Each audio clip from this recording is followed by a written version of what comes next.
World Book Day. To celebrate, I'll be sharing a little bit of my Myoclonus Dystonia journey that led me to Deep Brain Stimulation surgery, and my book called Wired to be Dysfunctional. I owe the title to my sister, who has a master's degree in psychology, who she joined with me on one of my appointments, and after she heard the neurologist talk about what was actually happening in my brain, said, "Wow, you are literally wired for dysfunction." So I'm just gonna kind of share the story of how it started and how I got where I am, and why it led me partially to become a death doula. So symptoms started when I was around 10 years old. They started very mildly. I had a weird twitch and flutter in my arm, and for a long time I played it off by I had long hair and I'd play with my hair and kind of curl it and just act like nothing was going on. It was weird, it didn't hurt, so for a long time I played it off. Sometime around middle school, I started wrapping my arms and my calves in ace bandages. I realized they just ached all the time, and so I would wrap them and the pressure would just feel really good, and I would wrap them so tight and for so long. I was constantly asking my parents to buy me more ace bandages. So I'm pretty sure we kept them floating for quite a while, just on how many I used alone. So things were kind of just slowly with growing pains is what my parents thought, and weird flutters, weird twitches. Then I started getting these weird, violent shakes. Like, it looked like I was freezing, as if I was in the Arctic. It could be 90 degrees, and my whole body would just shake and tremor. We later learned that it is essential tremor, but at the time, my grandma was curious, like, oh, is she reacting to a food? Is she cold? Can we warm her up? Like, I am burning up. Please do not put any more blankets and jackets on me. So the symptoms just kept getting weirder and progressing up until about 15, when things started starting to really hurt. I started getting nerve pain, and both arms were jerking at this point, and I could no longer play it off by playing with my hair or pretending it was nothing. And so we started to see neurologists, and the first guy was on kind of a right track. He had bits and pieces of diagnoses like essential tremor, myoclonic jerking, but he tried to put me on some heavy medication, and he left practice without even telling us. We were in the office when he prescribed a pretty dangerous medication for a young person to be on early on without a diagnosis. And when we went to reschedule with him after declining the medication, we were told he was leaving practice and his partner would not be taking over. So that was our first introduction into what we would find to be a very, very difficult road in the medical industry. What followed was lots and lots of misdiagnoses, dangerous ones. I was mislabeled as bipolar 1 and put on medication, which is extremely dangerous if you're not actually bipolar. I was put on antipsychotics, heavy depressants, psychoactive drugs, just a huge cocktail of medication, and I became basically a vegetable for, I believe I was in bed for 4 months, and my mom was thinking I was gonna have to redo my junior year, or my sophomore year at the time. Luckily, I was blessed with, I'm not quite sure, but I was able to pass all my classes with a B average without going to school for about 3 or 4 months. So I did not have to redo school, which is great. I hated school. I was also bullied in middle school, and so I did my best to blend into the walls in high school, and I did a very good job of it.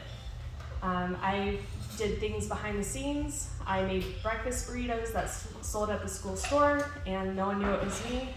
Hearing, oh, these burritos are amazing, who did these? And just knowing I was the burrito girl, and no one knew it was me. I helped paint a mural on the band wall. No one knew I was a part of it, so my goal was to blend in and hide, and I did a very good job of that for the next 15 years, actually. I'm very good at blending in. So it is a new thing for me to stand out and to be my authentic self, which is another reason I'm here and sharing my story. So after more misdiagnoses, more appointments, just doctors putting me off if they didn't know what was wrong, they just usually gave me some weird diagnosis and sent me on my way. There was one guy that we were so excited to see because he was renowned for movement disorders. And we were so excited to see him. It took us about 2 hours to drive down after 4 months of waiting for an appointment. And we spent 4 or 5 hours in his office past our appointment time because he had an emergency. And we finally saw him. He spent 10 minutes with us, held a tuning fork to me, and I twitched. And he said it was all in my head and sent us on our way. Didn't entertain any questions and just refused to pay attention at all because I twitched. I twitch when I'm stressed, and I twitch when I'm tired. I twitch when I'm cold. So of course this was extremely stressful, and all the hype. It was one of the rare appointments my dad went to. And so, I was like, oh my gosh, he took off time and it's taking all day. And, just all the OCD of this disorder also started circulating in my head, and anxiety. So of course I was twitching. But after all that time, he gave us 10 minutes of his and sent us on our way. And that devastated me for quite a while. I went into not only a deep depression, but I wouldn't even say I was depressed at that point anymore. I went numb. It was really hard to continue. I didn't know what was wrong. Symptoms were getting worse. No one could tell me what it was. And it seemed like the only person that thought something was actually wrong, and it wasn't in my head, was my mom. So having her be my warrior is the only reason I'm probably here today. She never gave up. And that leads us to the diagnosis at 18. I was so over doctors. I was tired of being told it was in my head. I was tired of being told it was this or that, trying all the medications. There is probably 10 pages worth of medications that I have tried, and that's probably not even all of them in the back of my book.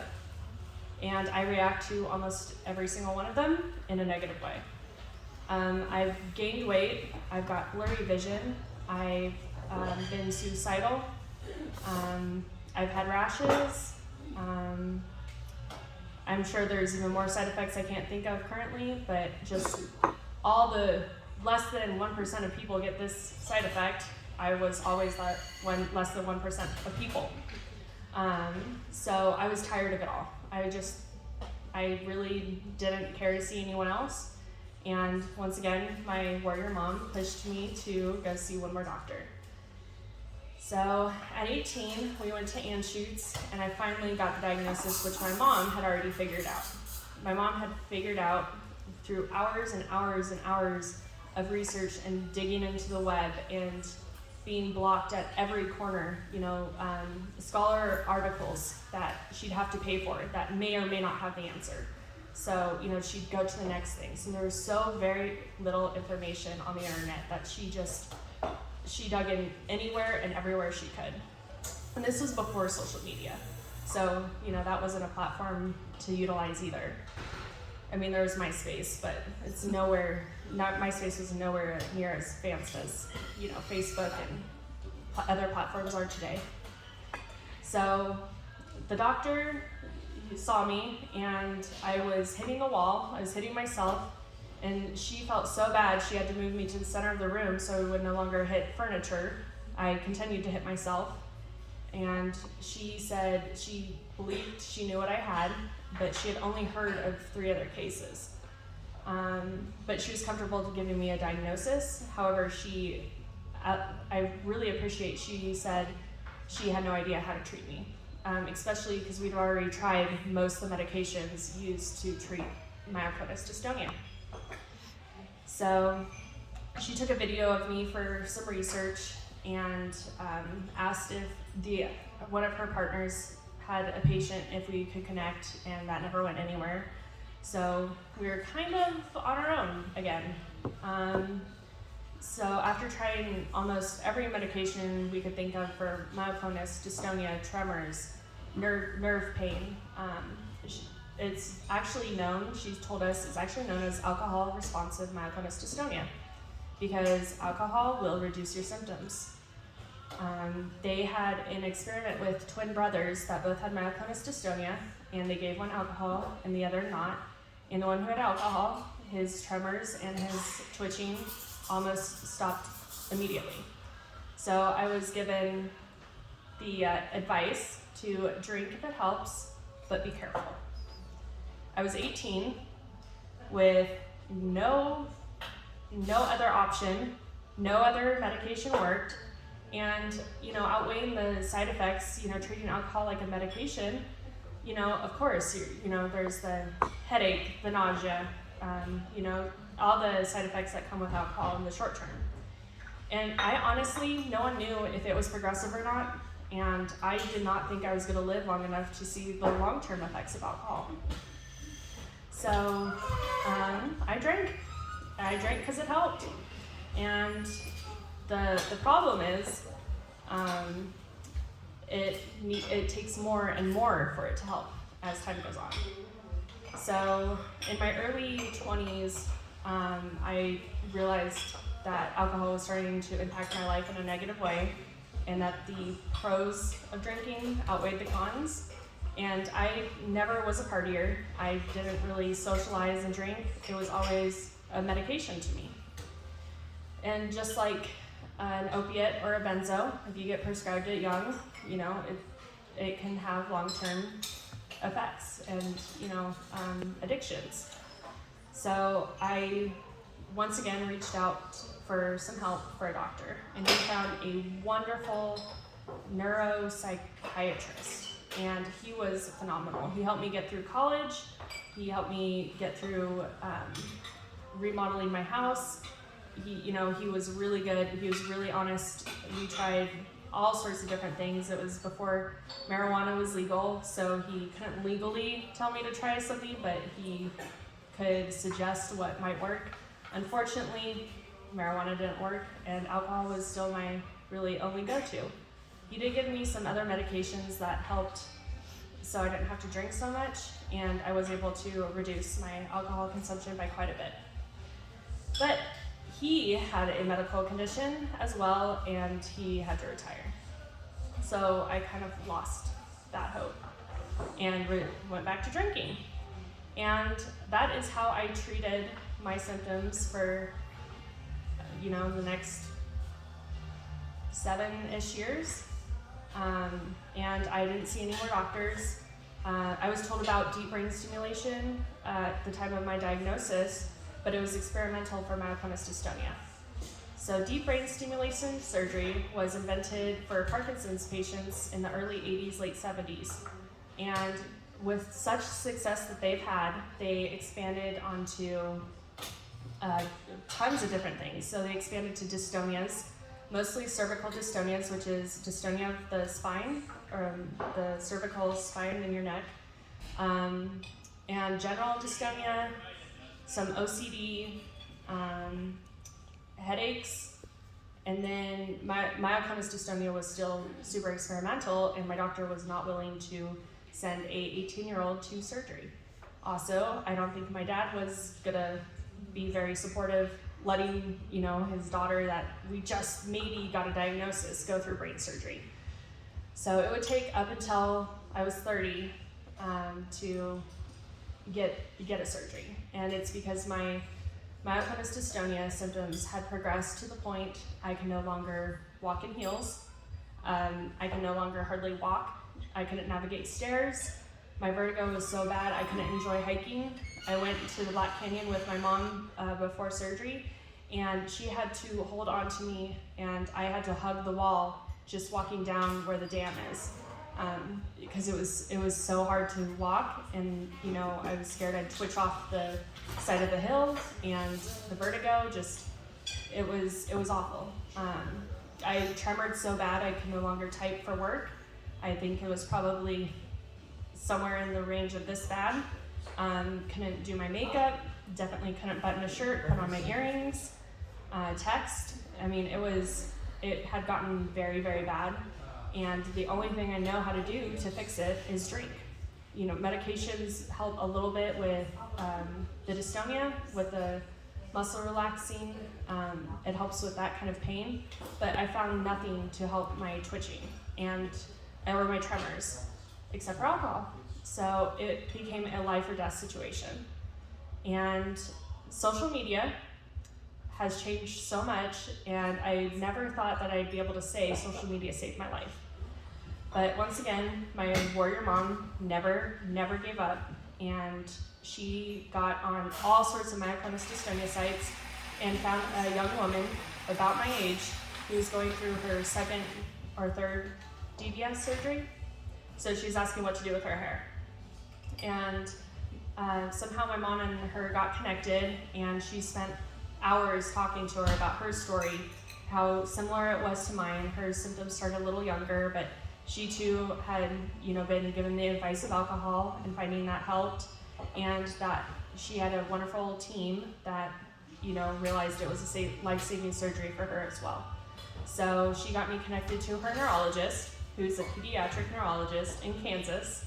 He asked the board to see me after she showed him some videos, and he's the first specialist to see me within a week with no referral from anyone, just saw my videos and said, I need to see you. And I was able to fly out within the month to see him, and that day on a Friday afternoon, he was early to the appointment. He spent an hour with me and sent me immediately over to the surgeon's office for a deep brain stimulation consult. A week later, I got a phone call on a Saturday from neurosurgery of South Kansas. It was my scheduling call a week later. And I got scheduled 3 months later, and I had shoulder length hair, and I dyed it blue. Dystonia awareness is blue, and blue is my favorite color, so it was really easy. So full blue, then a side shave, then both shaves, and then a buzz cut, and then for the surgery, they did shave my whole head. And it was, still in the time of COVID, so I was dropped off. I kind of had to do most of it alone, it was okay. I smiled the whole time. I didn't really have nerves, even though this was going to be an awake brain surgery. I was more terrified of what would happen if I didn't get it than anything that could go wrong during the surgery. So I smiled going into it. I don't know if I smelled during it. They did give me some pretty nice drugs, but I had a dry mouth so bad, I'm just pretty sure they had a nurse on staff to just feed me ice cubes. And I smiled after it. The whole process of my hair, to shave, to post-surgery, to even my head all cut up is all pictured in my book, just because I found that there is a huge lack of content about the DBS surgery process. So I really wanted to make that very forefront and apparent, and hopefully make it less scary for other people who, it's an option for. So since DBS, I haven't been given a second chance at life. I feel like I've been given a first chance at life. This started when I was 10, and I really feel like I was robbed of my childhood and my young adulthood, which is another reason I've gone into being a death doula, is because grief comes in all forms. It does not just include loss of a loved one. It can be a perceived loss of anything, a perceived loss of your own life, your own childhood, your young adulthood. I've had a friend who, she reached out to a death doula because COVID robbed her of, her life, her social life, and it was really devastating. So just my experience and what I've learned, and the hope I now have, and the light that I never thought I'd see at the end of the tunnel is here, and it is amazing. So I just want to share that with the world. Life can be scary, it can be hard, and I really never thought I'd be here, so thanks.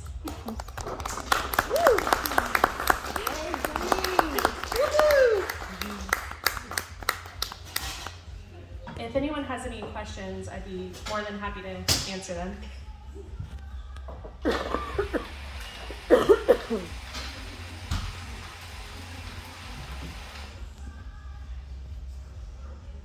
How will you use your book to get out to support groups of people with different difficulties that could be, in the future, helped with the same surgery maybe, or similar?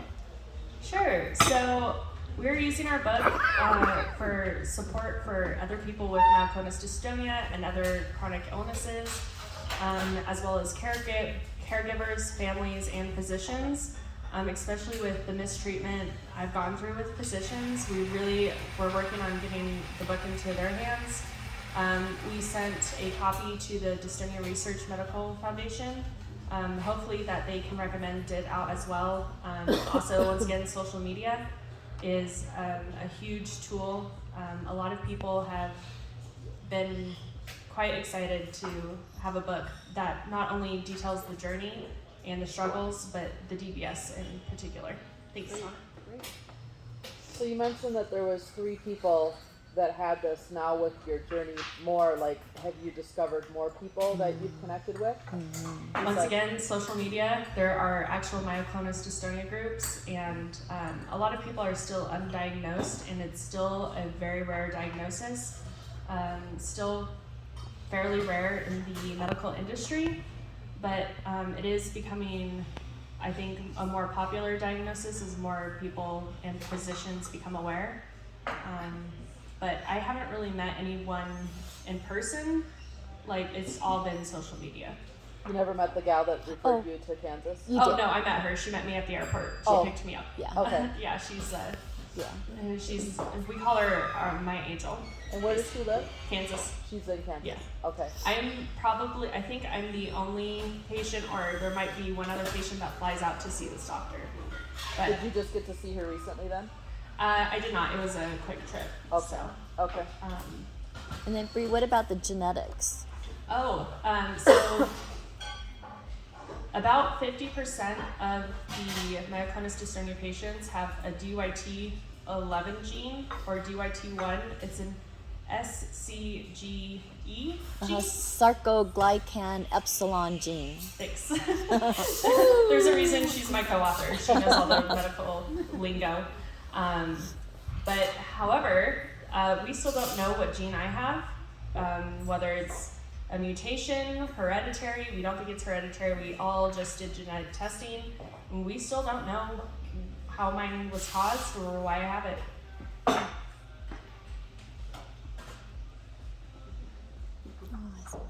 What do you think your biggest hurdle is now? Like, when you look at, like, where you're at, like, what do you perceive being still a big hurdle for you? So my biggest hurdle definitely is balance. So especially when no one but my mom believed me, or believed something was wrong beyond, a psychogenic, it's all in your head.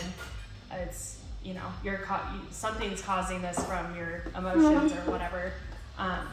Because of that, and my dad not knowing how to help, it was always get out of bed, pull up your bootstraps, and get it done. And he's such a hard worker that I have done everything I can to climb the corporate ladder and work hard and work all the hours and do all the things, remodel the house, get my degrees. And I made it to the top of the corporate ladder right after my surgery, and it was a job that I didn't even think it was even possible as a marketing professional in construction. It's not a very glamorous position, especially in a construction male-dominated field. They don't recognize the importance of marketing, and this company did. And I was asked to help start up a branch of a 130-year-old construction company out of Michigan, and I was asked to help start up the branch in Colorado. And that was a dream I didn't even know existed to come true. And another loss of grieving I did was when I turned it down, because I don't know how to back off. I just push and push and push and push and push. And that's also part of the myoclonus. So what's happening in my brain with myoclonus dystonia is the axon is too short, and so the signal from A can't get to B. And so it's like if you're driving down a road and you come to a road closed sign, and you're just sitting there wondering, what do? You know, the car's idling, it's the old car, it's shaking a little bit, it's wondering what to do. And it's slow and just confused. That's the dystonia. Then the myoclonus comes in, puts the pedal to the metal, blows through the road closed sign, ends up in a cornfield, bounces all around, doesn't know where it's going, goes off all sorts of directions. And so it's a weird kind of, there's two parts of their brain that should counteract each other and balance each other out. Both mine have failed. So a Tigger and Eeyore situation, if you ever seen Winnie of the Pooh, when they hang out, Tigger slows down and Eeyore speeds up. They should. Mine, they're never together. They are so far apart. Tigger is just bouncing all over the frickin' place, and Eeyore is stuck at home moping around, just shaking in fear. So that's what's going on in my brain. So it causes the myoclonic twitches, the tremoring, the dystonic cramping, and a lot of anxiety and OCD. So mine's still my biggest struggle, my biggest hurdle is balance. Because myoclonus is still ready to go, and I need to learn how to say no a little bit.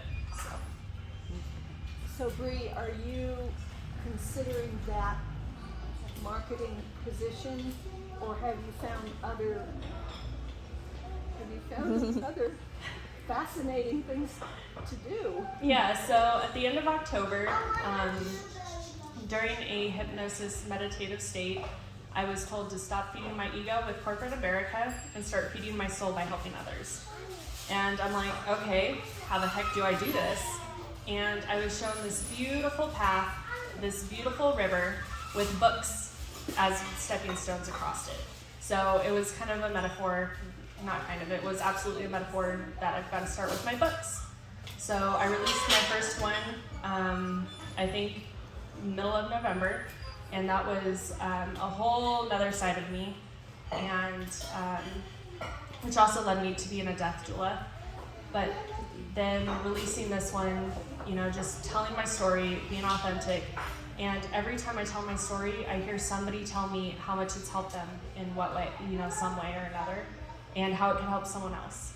And I've been asked to write my first book for 5 years, so I finally did that. And I hid that, you know, I hid both sides of me from corporate America, because you don't need to be your authentic self. You just need to be good at your job. You just need to be good at selling product and, you know, projects. So, and I was very good at it. But I knew once I told my story, I couldn't go back to corporate America. So I have spent the last 5 months saying yes to everything that tickles my heart and kind of narrowing it down from there. So I've been a personal chef. I've been helping out the local crumble with marketing. I've been, doing my author stuff. Gosh, I've had so many side gigs in the last 5 months, it's hard to keep track. But I found a community of death doulas, and they're a community of people aiding people in their final transition and their loved ones.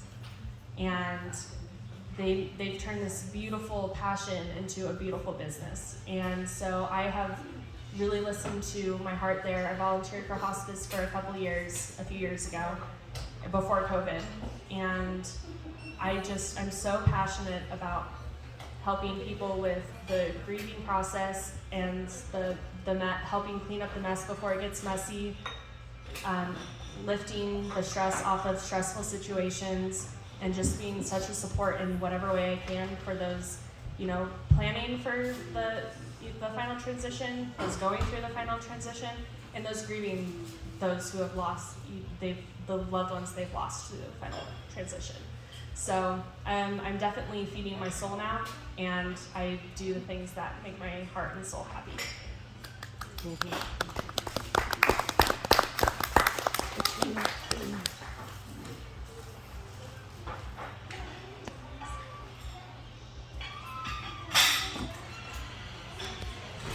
Well, unless there's any other questions, I think I'll stop talking up here, and you can come up and talk to me if you'd like.